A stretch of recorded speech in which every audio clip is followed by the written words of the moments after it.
Okay, this is IEP season. I'm doing an overview series, quick little, well, I try to be quick. Some of this stuff I go a little bit overboard, but I've been trying to keep them under 5, 6 minutes. And I'm going to try to do the same here. So let me talk a little faster. This one's going to be over draft copies of IEPs and what that means. Let me go ahead and tell you or break the bad news to you. As far as the Office of Special Education Programs, which we call OSEP, they've put out their letters, and there's nothing in the law that requires the school systems to provide parents draft copies of the IEP before the IEP meeting occurs. There's no law about that. So you have to sit there and ask OSEP, well, what's your interpretation or what's your guidance on that? And their guidance has been they don't necessarily recommend it um, unless you're a school system that has historically done it or if it's been provided. But there's nothing that says that they have to. Now, do I think it's good policy? Do I think it's best practice for a school to provide a draft copy? Absolutely, I do. And the reason that I do is that there's a set amount of time, guys, that you can sit there and get these things done. Because technically, you're supposed to start from scratch, all right, and develop the individualized education program for the child from beginning to end. Now, in order to save time, the schools will present a draft copy that looks like it's already completed. It should have a draft on it, and the parent needs to fully understand that it is a draft only. That during the IEP meeting, any aspects of that IEP, the wording, whatever, should be changed, needs to be changed, must be changed if it doesn't fall in line with your child's individualized education needs. Now, at the same time, you may run into resistance where the school says, no, we're going to keep that. Well, then we don't necessarily have consensus at the end, but I'll sort of cover that. So, I'm going to sit there and throw this up there. This is an example of IEP format for Alabama, for example. Now, Alabama's transitioning at the end of this school year to Power School, and so which is what most of the states now use with regards to their IEP formats. New Mexico uses Power School. I believe Texas uses Power School, and so this format for Alabama is soon going to go away because I'm assuming that they're going to be using that Power School format that they use in the other states. I want to sit there and tell you that that all the IEPs, they may look different. They must contain the same information, though. So they must have a child profile section which explains the strengths and weaknesses of the child. I'll show you here how it's laid out. Strengths of the student. The parental concerns, I don't like the word concerns. I think it starts out as a negative.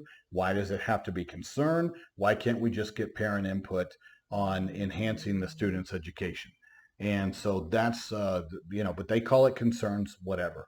Students' preferences and interests, the most recent evaluations, and so forth and so on. The information within the child profile, guys, it is pertinent, and the one thing that you should always take away, that whatever is contained in the child student profile must correlate in some way to other aspects of the IEP. That's the reason it's in a student profile, is that information is pertinent and relevant as to, let's say, the special instructional factors. Does the child need a behavior plan? Does the child have communication needs? Does a child need assistive technology?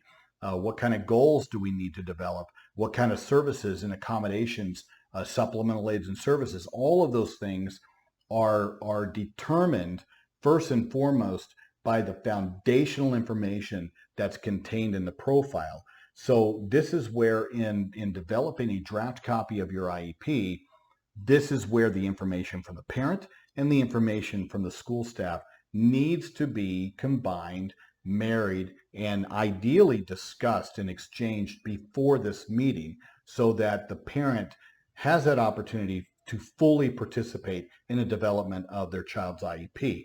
This is why I think it's smart to provide the parent the draft copy in advance.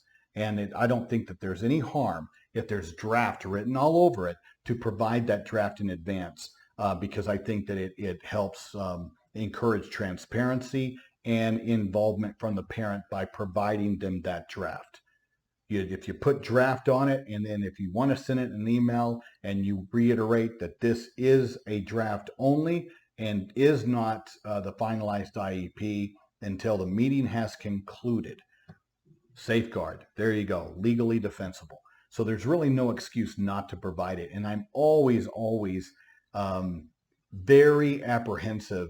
And quite frankly, I tend to, I'm not going to say be judgmental, but when I review IEPs and I'm told that they're very resistant on giving draft copies, then guys, the stock for that school district, when I'm doing my analysis, goes down dramatically, because at that point, how did the parents fully participate?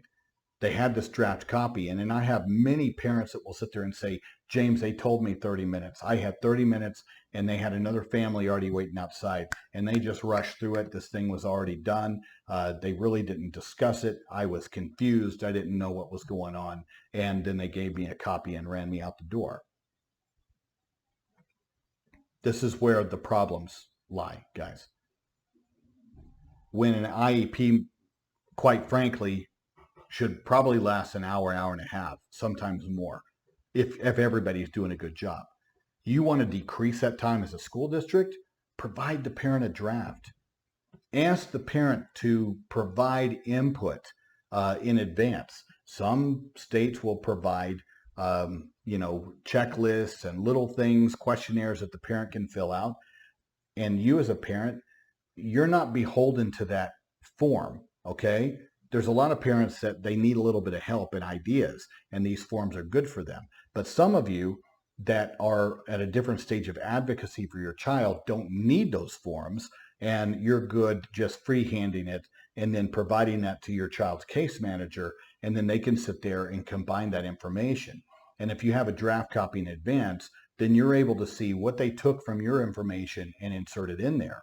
And then at that point, when you guys have the meeting, then you sit there and you understand the structure and what you want to discuss, what potentially you'd like to have worded or explained to you.